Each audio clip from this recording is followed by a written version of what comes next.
प्रज्ञान YouTube channel में जुड़े हुए सभी सत्संगी जनों एवं प्रबुद्ध श्रोताओं का स्वागत है। सभी का अभिनंदन है और सभी को मेरा प्रेम पूर्वक जय श्री। वैशेषिक दर्शन के पिछले आख्यान में जो नोदन और अदृष्ट कारित क्रियाएं हैं।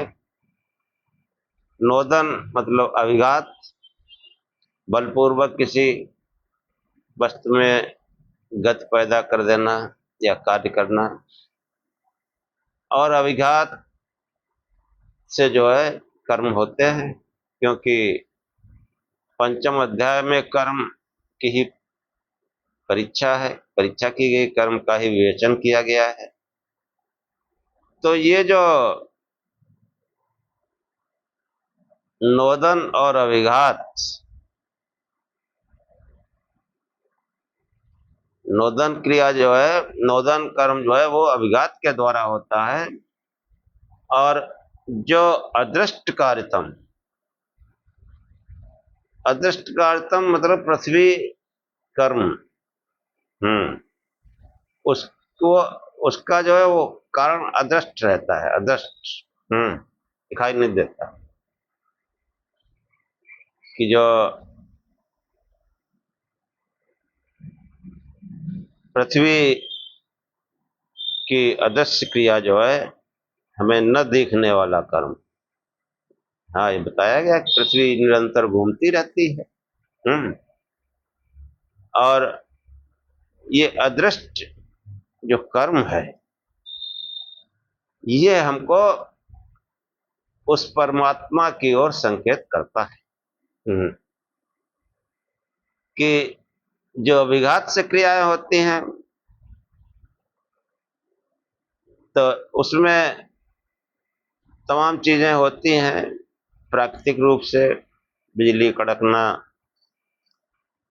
वज्रपात होना, और कहीं अतिवृष्टि होना, और भी बहुत से भूकंप आदि, ये सब अभिघात यानी जो है धक्के से होते हैं। अभिघात मतलब धक्का देना, बल का प्रयोग करना। ये नोदन रूप क्रिया जो है पृथ्वी में उत्पन्न हो जाती है। तो ये जो है, जो नोदन क्रिया है वो हमको दिखाई पड़ती है, और जो अदृष्ट कारण है वो हमको नहीं दिखाई देते हैं। और अदृष्ट पद से जो है जिस विशिष्ट तात्पर्य की ओर संकेत किया गया है उसका जो है कहीं इस पदार्थ को में कोई शक्ति कहा गया कि ईश्वरीय शक्ति से ऐसा होता है, अर्थात इन पदार्थों में अपनी विशेषता है। कहीं इसे सूर्यादि के आकर्षण का रूप दिया गया, पर इन समस्त प्रक्रियाओं के पीछे बैठा वह जादूगर, हाँ वो जादूगर मतलब आचार्य जो उसको अपनी भाषा में जादूगर कहते हैं, वो जो है बराबर झांकता रहता है। बाहर की चीज को देखकर अज्ञानी मानव उस वस्तुभूत आधार को भुला देना चाहता है, अथवा कहिए भूला बैठा रहता है, और बाह्य में जो है बाह्य संसार में लटका रहता है, मस्त रहता है। समस्त शक्ति का वस्तु में निधान व आकर्षण आदि का विधान उसी ईश्वर का प्रधान चमत्कार है, प्रधान चमत्कार। हाँ, और इस पर जो है शिष्य जिज्ञासा करता है कि पृथ्वी कर्म समझा, पर जलों का बरसना बहना आदि कर्म कैसे है। यहीं से आज का आख्यान आरंभ करते हैं। ओम असतो मा सद्गमय तमसो मा ज्योतिर्गमय मृत्योर्मामृतं गमय। हे परम गुरु परमात्मा, हमें असत्य से सत्य की ओर ले चलो, अंधकार से प्रकाश की ओर ले चलो तथा मृत्यु से अमरता की ओर ले चलो। कि जो कर्म के विषय में जो सूत्रकार समझाते हुए आगे कहते हैं कि अपान संयोगाभावे गुरुत्वात् पतनम।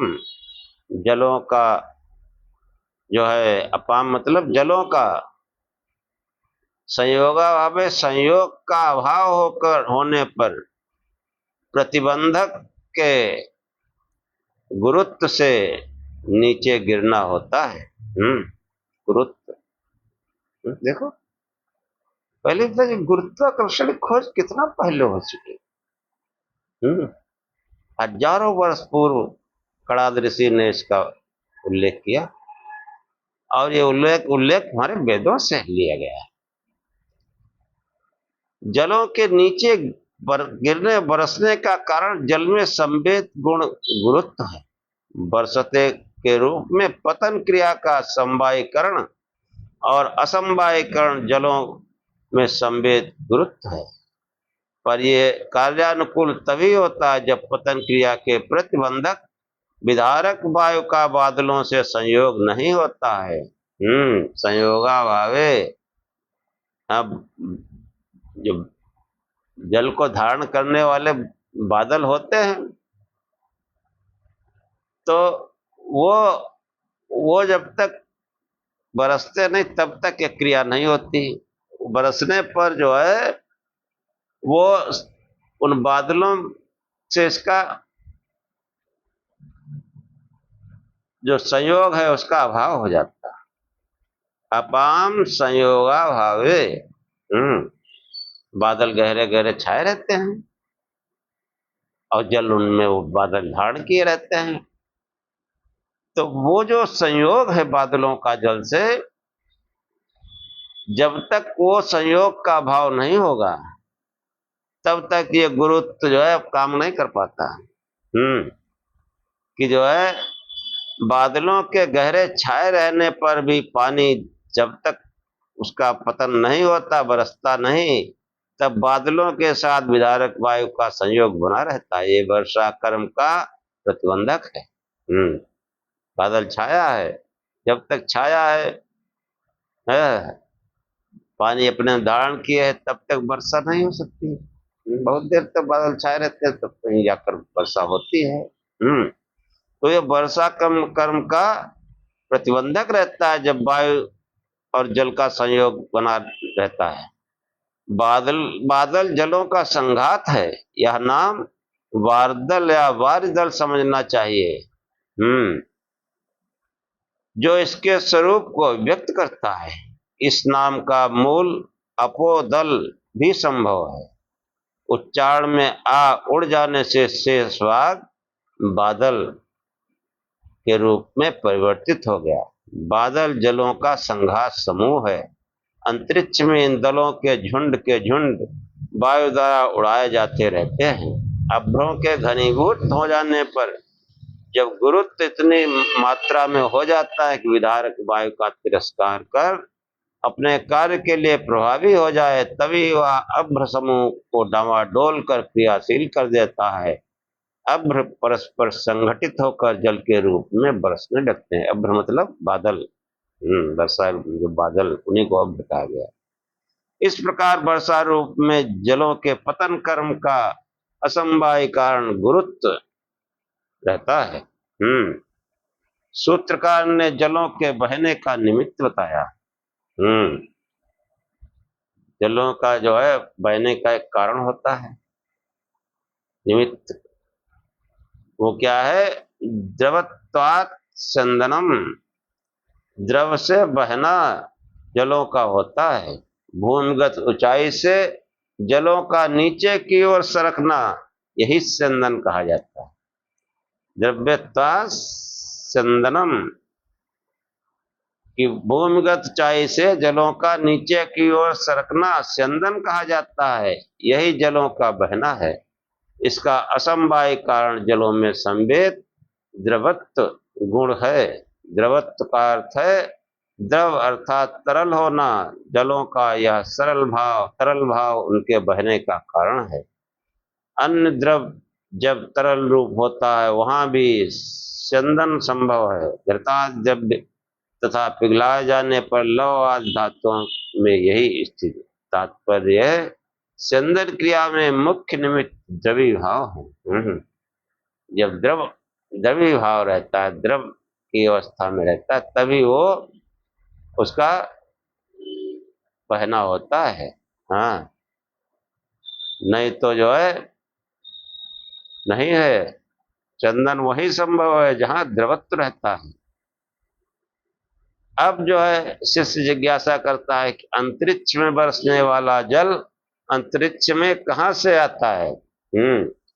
सूत्रकार ने बताया, महर्षि कणाद बताते हुए कहते हैं कि नाड्यो वायु संयोगाद आरोहणम प्रखर सूर्य रश्मियां। नाड्य मतलब तेज धूप, प्रखर सूर्य रश्मियां वायु संयोगाद, वायु के संयोग से, आरोहणम अंतरिक्ष में जलों का आरोहण मतलब करा देती है। पृथ्वी प्रदेशों में जल अंतरिक्ष में चढ़ जाते हैं। प्रखरतर सूर्य रश्मियां जलों से संयुक्त होकर उन्हें बाष्प रूप में परिणत कर देती हैं। वह बाष्प वायु के सहयोग से अंतरिक्ष में पहुंच जाता है। अनुकूल परिस्थिति होने पर पुनः जल रूप में बरसता है। जलों की इस आरोहण क्रिया में समवाय कारण जल और असमवाय कारण है वायु सहकृत जल सूर्य रश्मि संयोग। यानी वायु और जल जो है सूर्य रश्मि संयोग, सूर्य रश्मि संयोग से बाष्प बन जाता है और वायु के संयोग से वो उसका आरोहण हो जाता है। और अन्य जितने भी साधन है सब निमित्त साधन है, निमित्त कारण है। लोक के अनुभव से स्पष्ट है कि जब पात्र पानी से भरकर आग पर रख दिया जाता है तब तीव्र अग्नि संयोग से पानी बाष्प रूप में पाणित होकर ऊपर की ओर जाता है। आरोहण इसी कहते हैं। अग्नि का ऊर्ध्व ज्वलन अथवा ऊर्ध्वगमन नैसर्गिक है। अग्नि का जो है, अग्नि अगर प्रज्वलित होगी तो ऊपर की ओर ही जाएगी, इधर उधर नहीं जाएगी। ये नैसर्गिक उसका गुण है। कहीं कोई वायु को झोंका लगे तो भले थोड़ा तिरछी हो जाए, अगर शांत जगह पर अग्नि प्रदीप्त की जाए तो वो उसका स्वभाव है कि वो ऊर्ध्वगमन उसका नैसर्गिक है। बाष्प रूप में परिणत जल उसके संयोग से ऊपर को उठते हैं। बाष्प की घनीभूत दशा में ऋतु के अनुसार उसे प्रत्यक्ष देखा जाता है। अब आगे अवयव के विच्छिन्न हो जाने पर बाष्प कण अदृश्य पाए जाते हैं, अदृश्य हो जाते हैं। ग्रीष्म ऋतु में प्रखर ताप से सूर्य रश्मियां उसी प्रकार भू स्थित जलों को तपाकर बाष्प रूप में परिणित कर ऊपर को उड़ा देती हैं। वे कण वायु द्वारा विधारित होकर अंतरिक्ष में पहुंच जाते हैं। कालांतर में ऋतु के अनुसार अनुकूल स्थिति पाकर बरस जाते हैं।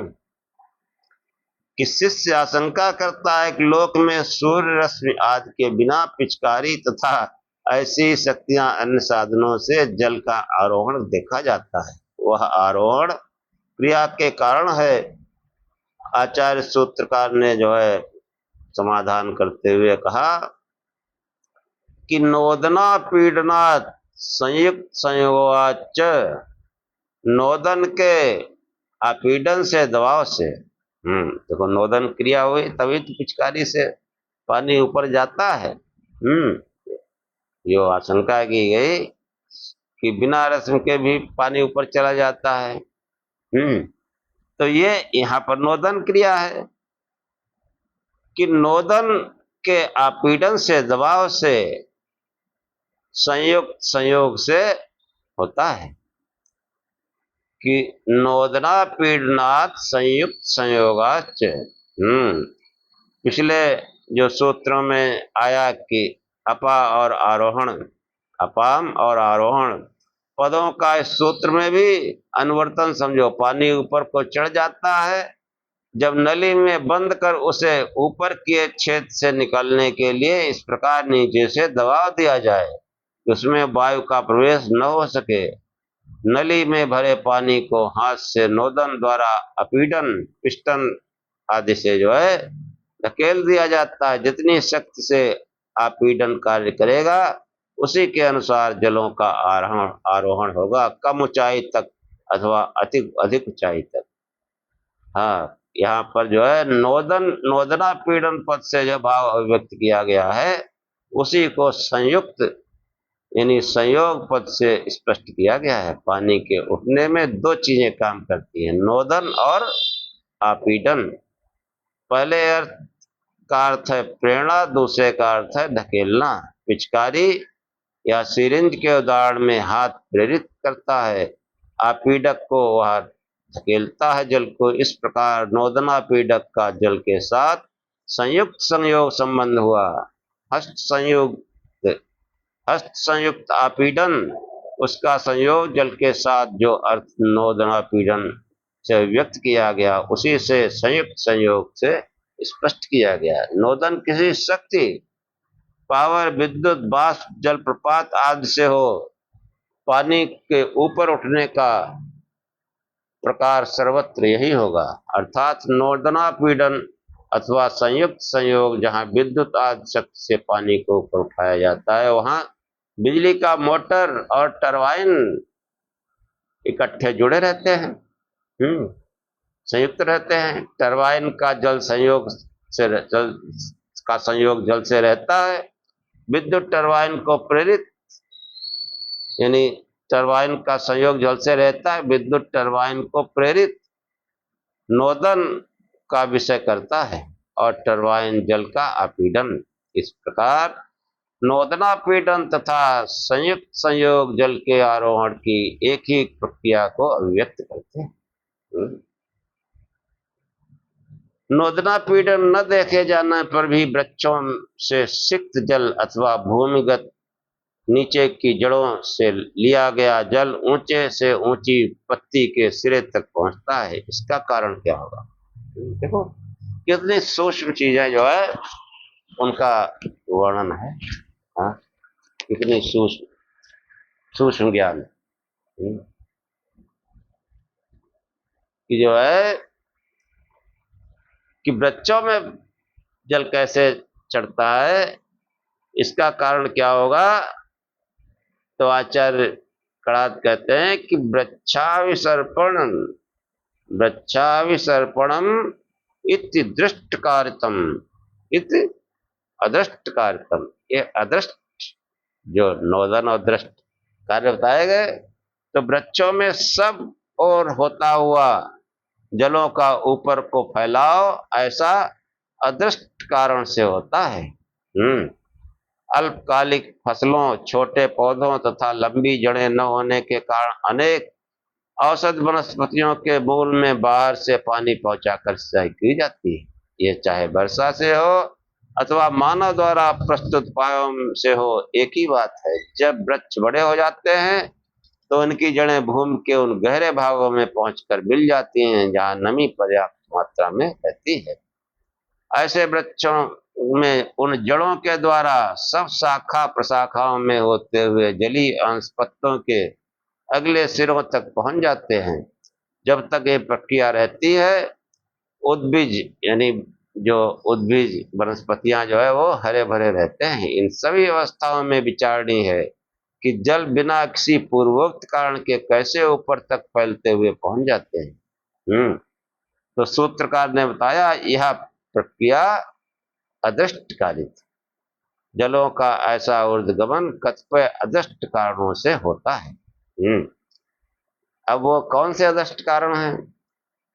कि उन वृक्ष लता औषध वनस्पति आदि से जिन प्राणियों को सुख व दुख आदि पहुंचता है, उनके धर्म अधर्म अदृष्ट के कारण वृक्षादिगत जलों में यह क्रिया हुआ करती है। धर्म अधर्म वाले उन आत्माओं का वृक्षगत जलों के साथ संयोग उस कर्म का जो है असमवाय कारण तथा जल समवाय कारण होता है। वृक्षों के चेतन होने अथवा उद्भिज के अनुसार अभिमानी जीवात्माओं के अस्तित्व के कारण उनके अपने धर्माधर्म उनकी ऐसी स्थिति में निमित्त होते हैं कि जो है वृक्षलता औषध वनस्पति से जिन प्राणियों को सुख दुख मिलना है, उनके निमित्त ये जो है अदृष्ट कारण होते हैं। धर्म अधर्म रूप अदृष्ट कारण से जो है वृक्षों में के जलों में क्रिया हुआ करती है। और दूसरा क्या है कि वो जो वृक्ष जो है वनस्पतियां हैं वो चेतन होने से, हाँ, अथवा उद्भिजों मतलब बताया 4 प्रकार की रचनाएं कि जो है जरायुज, अंडज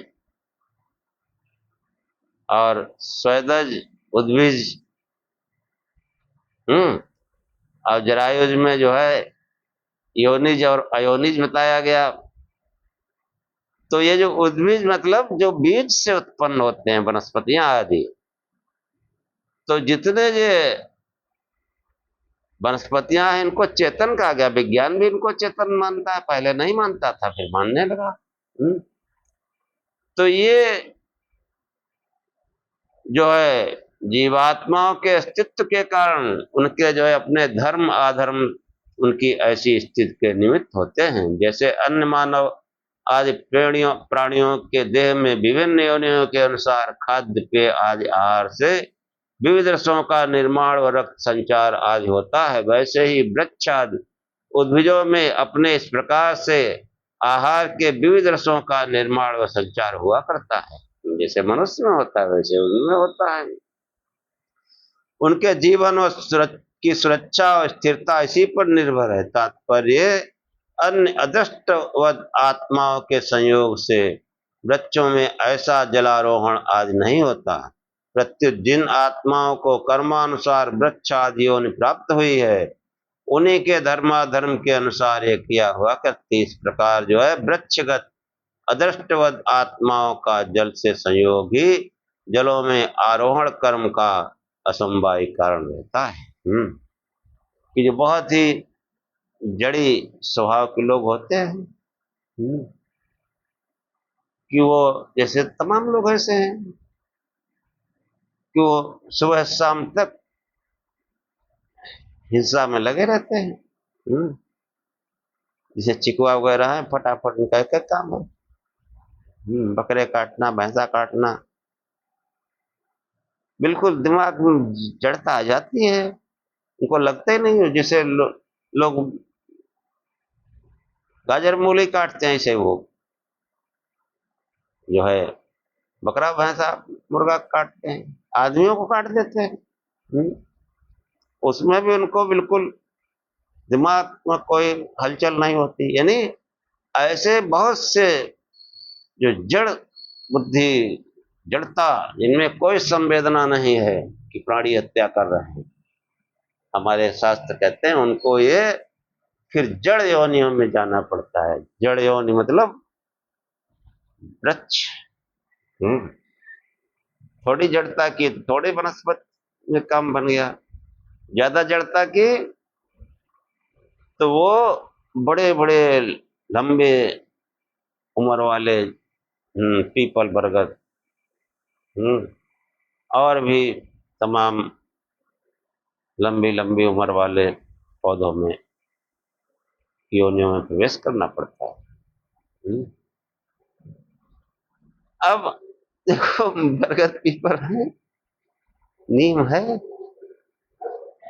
बेर है और भी पौधे हैं। अब लोग उनकी पूजा उपासना करते हैं। पढ़े लिखे लोगों से कह दो, वो कहते नहीं नहीं, उनके अरे संरक्षण और पूजा में फर्क है। कि पीपल संरक्षण तो इतना ही है कि पानी वानी डालते रहो भाई। अब पूजा चंदन बंदन लगाना, अगरबत्ती धूप बत्ती लगाना, प्रार्थना करना, यही यही तो अविद्या है। हम्म। और तुलसी, तुलसी भी तो पौधा ही है। अब हमारे पुराणकारों ने तमाम ऐसी चीजें लिख दी हैं साथ में। जो जो पूजा करते गए उनका प्रमाण के लिए पुराणों की रचना कर दी उठपटांग। तो ये जो है, हाँ, बहुत से लोग सिद्धि आदि प्राप्त करने के लिए बेर पर जल चढ़ाते हैं, कुछ नकारात्मक शक्तियां भूत प्रेत निंदा करते हैं।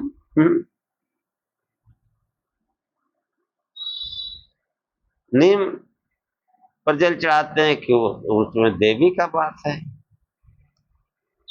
और विद्वान लोग कहते हैं इनके संरक्षण, अरे संरक्षण अलग बात है।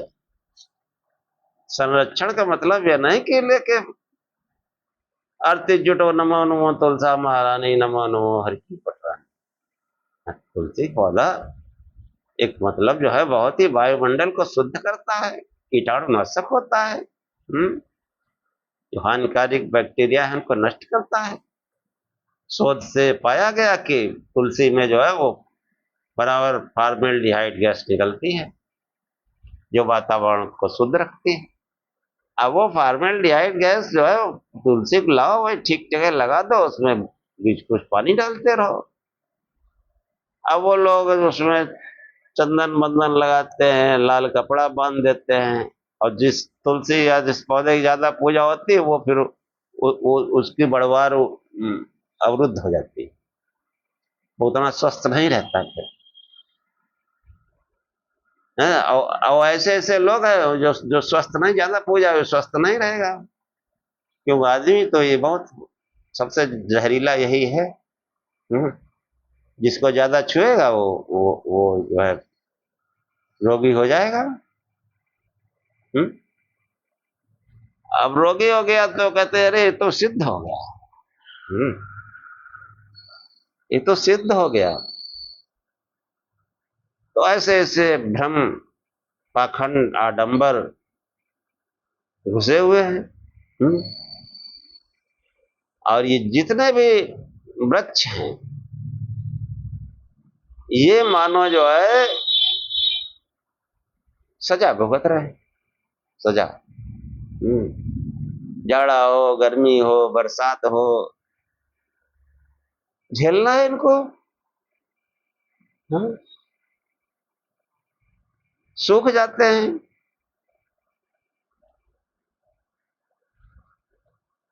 तो ये जो है इन योनियों की जो है पिछले कल के व्याख्यान में बताया है कि नंबर 1 ईश्वर की रचना, नंबर 2 मनुष्य की रचना, तीसरी कोई रचना ही नहीं। ये ईश्वर और मनुष्य की रचना से ही सब पूरा जगत चल रहा है। ये तुलसी, एक केला, केला की भी पूजा होती है, बरगद, नीम, पीपल, इनकी सुरक्षा मनुष्य ही करता है, देखभाल मनुष्य ही करता है। हम्म। तो ये सब पूजा करना ये अविद्या है, चेतन की पूजा नहीं है। हम्म। ये तो मनुष्य ने निष्कृष्ट कर्म किए तो उसको दूसरे जन्म में सजा दी गई, चलो पौधे बन के खड़े रहो, झेलो। कोई आएगा, हाँ, तुमने किसी की जो है गर्दन काटी, तुमको भी कोई काटेगा आके। काटेगा।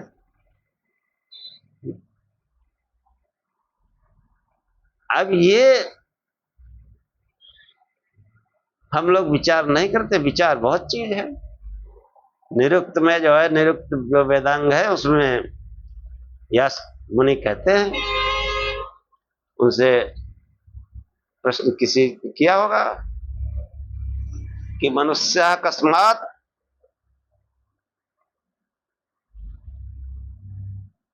तो जो है मत्वा सेव्यत कर्माणि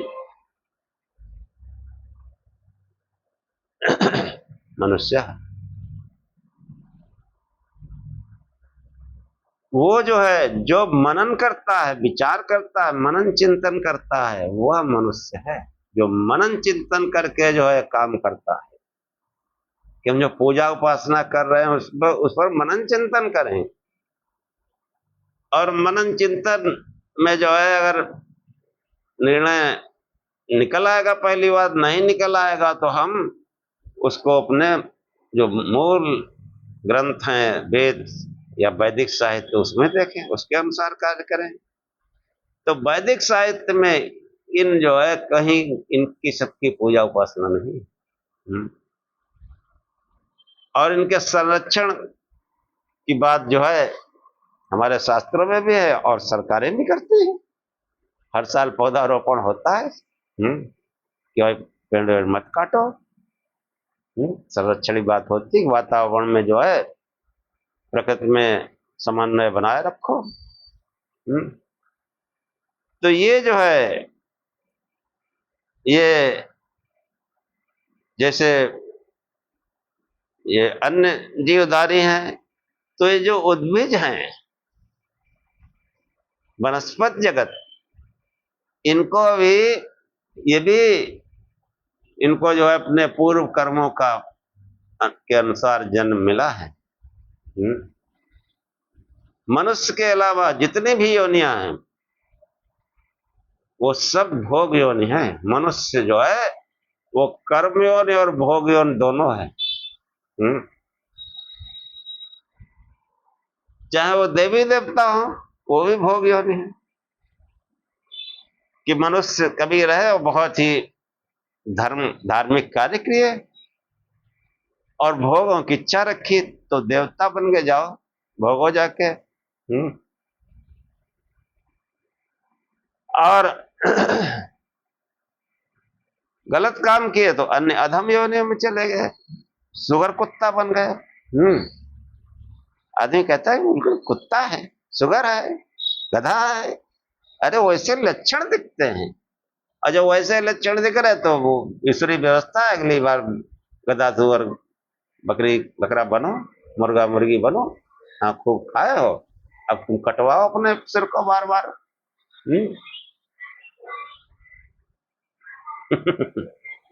तो ये सब ईश्वरी व्यवस्था है। हाँ, चाहे ईश्वरी व्यवस्था को गौतम बुद्ध ने इसी को विज्ञान कहा, विज्ञान काम करता है, दोनों एक बातें सही है। तो ये जब जीव हैं तो जैसे हम लोग खाते हैं तो पूरे शरीर में उसका प्रवाह हो जाता है, आरोहण हो जाता है।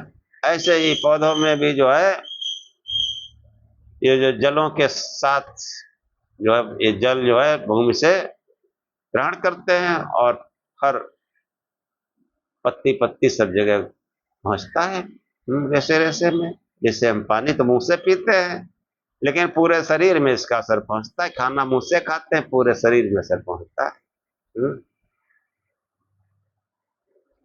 तो ये जो है जो क्रिया है वो उसी के द्वारा ये वृक्षों में जल का आरोहण होता है। और तीसरा क्या है कि पृथ्वी पर भरे जल के भंडारों, समुद्र, नदी, सरोवर, तड़ाग आदि से सूर्य ग्रीष्म आदि ऋतुओं में प्रखर किरणों द्वारा जैसे जलों का आकर्षण करता है, वैसे ही उद्भिजों के पत्र प्रांतों से जलों का आकर्षण किया करता है।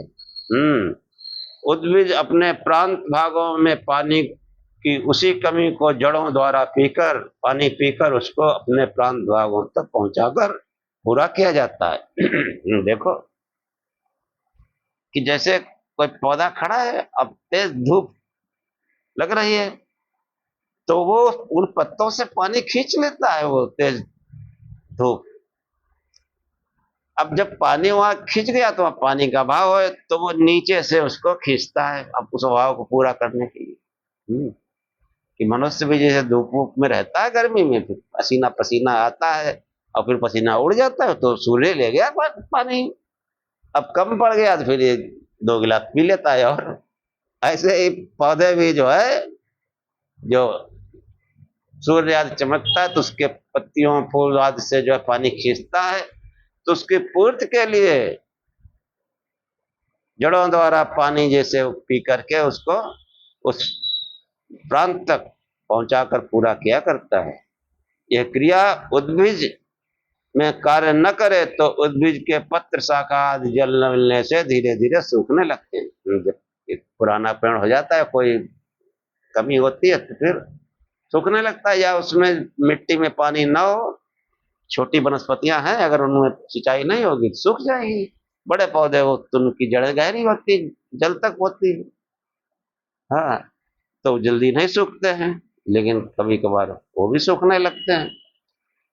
तो ये जो है सिस्टम वही है कि जो है जब सूखने लगते हैं तो पत्ता पहले पीला पड़ता है, फिर सूख जाता है। टहनी भी रस भरे वार को सोख कर सिकुड़ती और सूख जाती है। जड़ों के आसपास नमी का अभाव हो जाए तो बाहर से भी मूल को जल न मिल पाए तो जल प्राप्ति के संभावित सब स्रोत रुद्ध हो जाने से वृक्ष धीरे धीरे पूर्णतया सूख जाता है। सूर्य की प्रखर किरण वृक्षादि के रसाकर्षण का अपना कार्य निरंतर जारी रखती हैं, पर वृक्ष चौतरफा जल के अभाव से उस कमी को पूरा नहीं कर पाता और दम तोड़ देता है।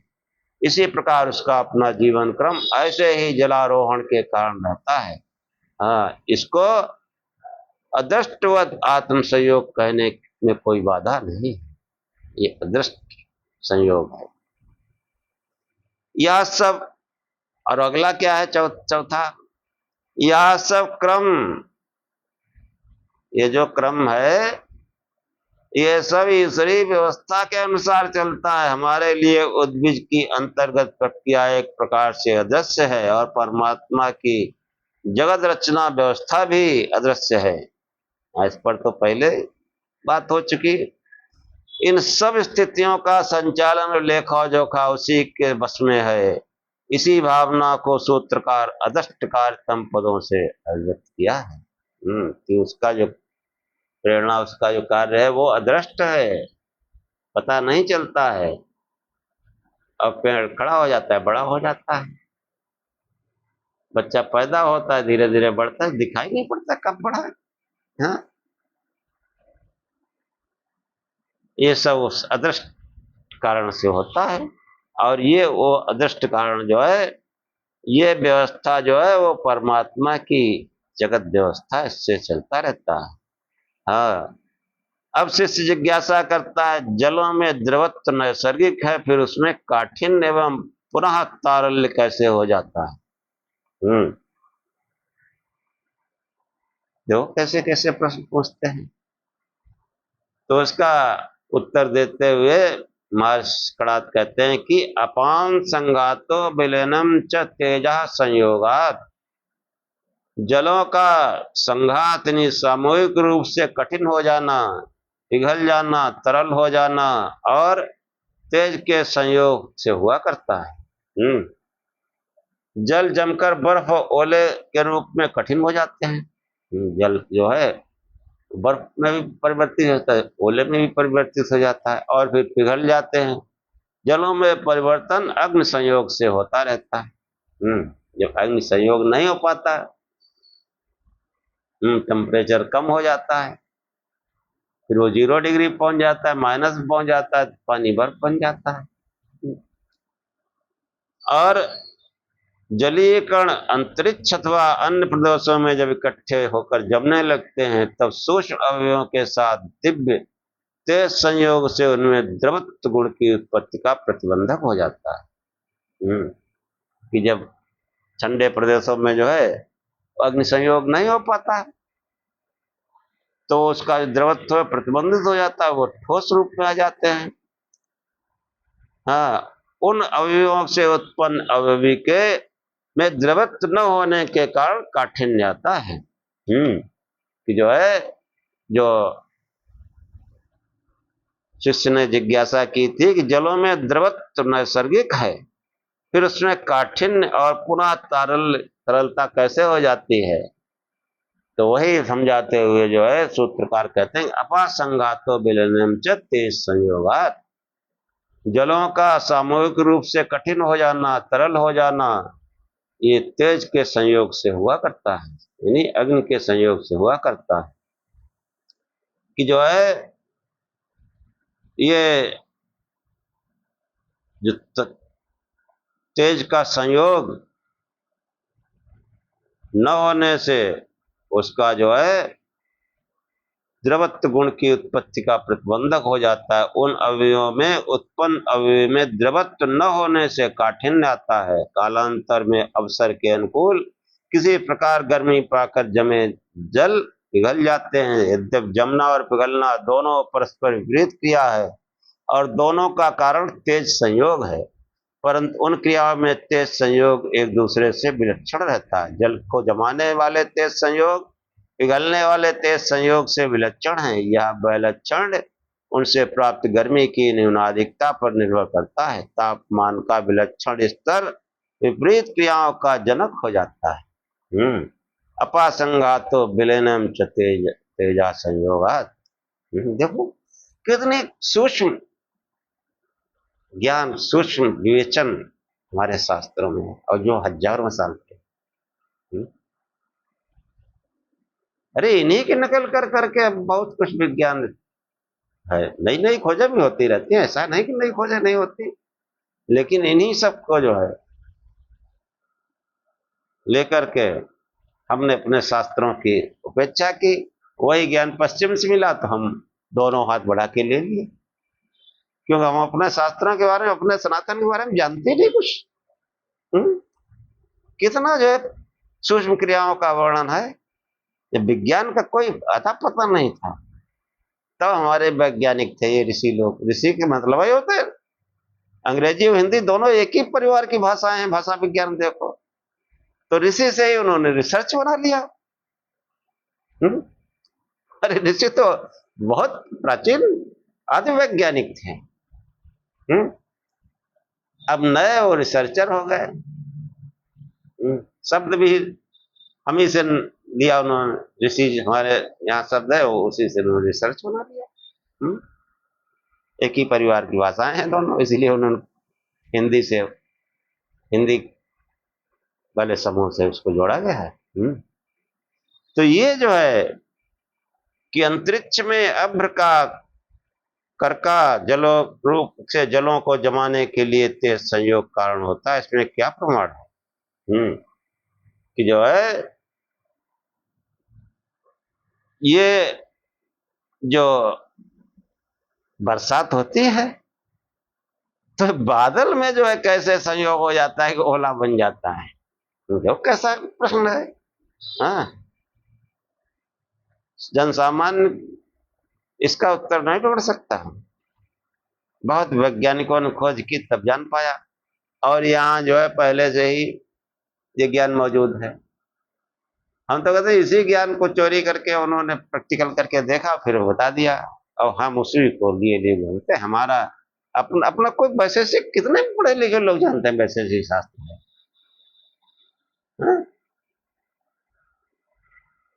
अब ये हमारी कमी थोड़े, ये धर्माचार्य बैठे पाखंडी इस वेदांत के बारे में, शास्त्रों के बारे में बताते नहीं। किससे कहानी, उसी शास्त्र कहते हैं। अब सभी बौद्धिक जगत सभी 1-8% है, नहीं तो हमको कैसे मिला? 1-8% है, कुछ संस्थाएं हैं जो उसको वेद ज्ञान को आगे बढ़ा रहे हैं, हर समाज ही है। हाँ, कब से जुटा हुआ है, फिर भी जो है पाखंड चल रहा है इतना भयंकर। तो ये जो है कि ये बादल है उससे ओला कैसे एकदम बन जाता है, इसका समाधान करते हुए आचार्य कहते हैं तत्र विस्फुरर्थुलिंगम, वहां अंतरिक्ष स्थिर जलों बादलों में बिजली की कड़क प्रमाण है। बिजली की कड़क प्रमाण है। हाँ, जब गड़गड़ा के बरसता है तभी ओले गिरते हैं। अंतरिक्ष जलों में तेज संयोग होने का प्रमाण उनमें होने वाली बिजली की कड़क और गड़गड़ाहट है। यह देखा जाता है विशिष्ट ऋतु में बादल छा जाने पर जब उनमें संघट होता है, सबसे पहले बिजली की चमक दिखाई देती है, अनंतर कड़क और गड़गड़ाहट सुनी जाती है, उसके ठीक पश्चात ओला बरसने लगता है। इसके साथ मेघ में तेज संयोग प्रमाणित होता है। ये सर्दी अर्दी सीजन में जब बादल गड़गड़ाता है तो फिर तभी ओले पड़ते हैं। हम्म तेज मतलब धरती, वातावरण तापमान जो है वो थोड़ा वो होता है वैसा, और फिर बिजली कड़कती है, उसी संयोग से गड़गड़ाहट होती तभी जो है वो लोग देखते हैं। कैसा सुंदर विवेचन है कि जलों का साथ तेज संयोग का वैदिक प्रमाण भी सूत्रकार ने बताया। वैदिकम च, वेदों में कहा हुआ भी है।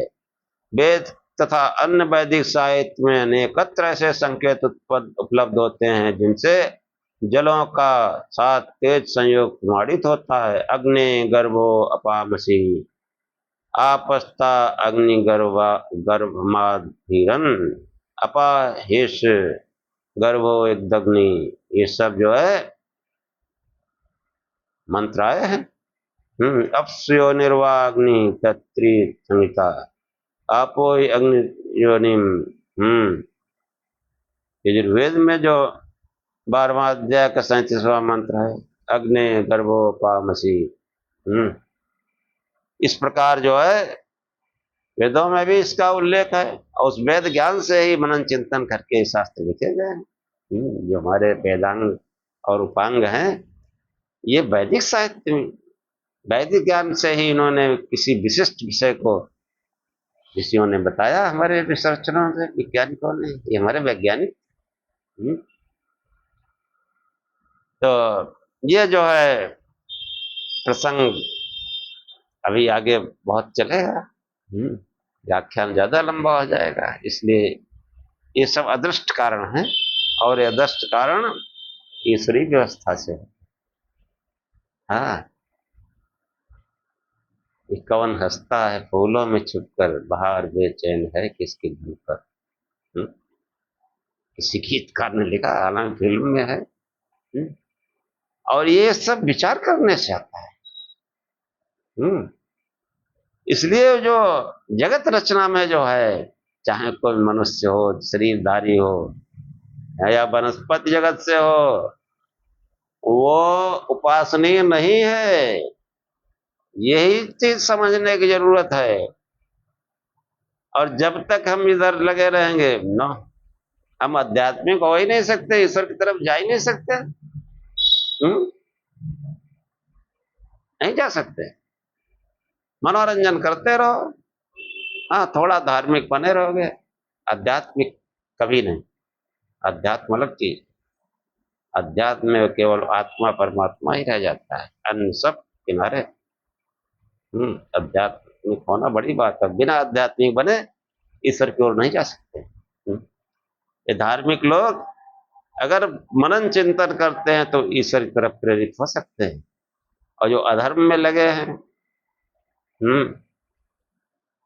जो दुष्कर्मों में लगे हैं, वो तो इस सत्य मार्ग को जान ही नहीं सकते। पीने खाने में मस्त है, पीने खाने में मस्त है, और तिलक लगाए घूमा करते हैं।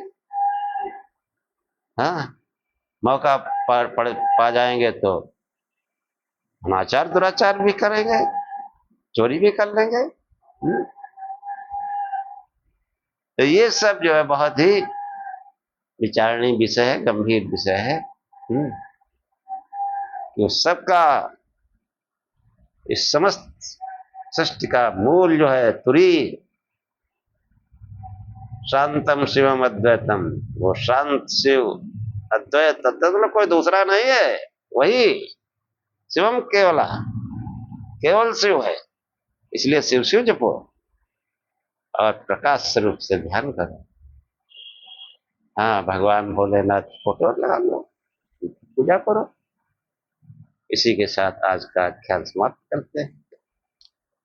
ओम सहनाववत् सहनौ भुनक्तु सह वीर्यं करवावहे तेजस्विनावदितमस्तु मा विद्विषावहे। ओम शांति शांति शांति। हे परमात्मा, हम दोनों श्रोता और वक्ता की साथ साथ चर्चा करें, साथ साथ पालना करें। हम दोनों साथ साथ बल को बढ़ावें, पराक्रम करें। हमारा पढ़ा पढ़ाया एक साथ तेजस्विता को प्राप्त करें। हम आपस में द्वेष न करें। हे परमात्मा, हम दोनों को त्रिविध शांति प्राप्त हो। हमारे जीवन में दैहिक दैविक भौतिक किसी प्रकार का कष्ट न आए। ओम शांति शांति। जय श्री